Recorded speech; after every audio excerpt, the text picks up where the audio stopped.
Паневропската унија ќе лобира за влезна Македонија во Европската унија. На 100 европски парламентарци, политичари и дипломати во Охрид расправаа за европската иднина на оваа земја. Политичката стабилност, диалогот и економскиот развој, доколку брзо се реализираат, Македонија ќе ја внесат во Европската унија. Оценија денеска учесниците на меѓународната конференција на Паневропската унија, што се одржува во Охрид. За поефикасна поддршка тие формираа лоби група и подпишаа манифест.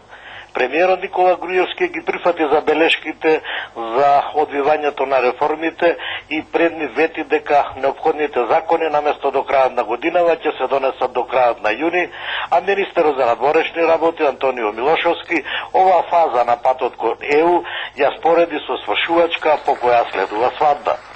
Македонија, според Ален Теренуар, не треба да се плаши од одлуката на Франција за секој идно проширување на ЕУ да се гласа на референдум, затоа што тоа го направиле поради Турција. Никош не сум слушнал во било која средба или настан некој да ми каже дека би можело да биде проблем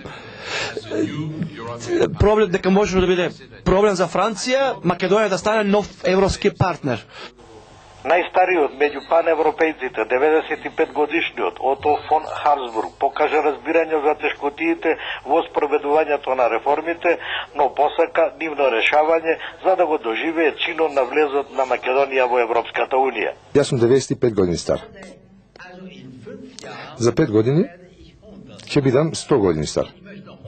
Јас би сакал да бидам 100 години стар и тоа кога Македонија ќе дојде во Европа. Бројните експерти, дипломати и политичари од Паневропската унија на најстариот жив паневропеец му посака добро здравје, за да може прв на Македонија да ја го честита влезот во Европската унија.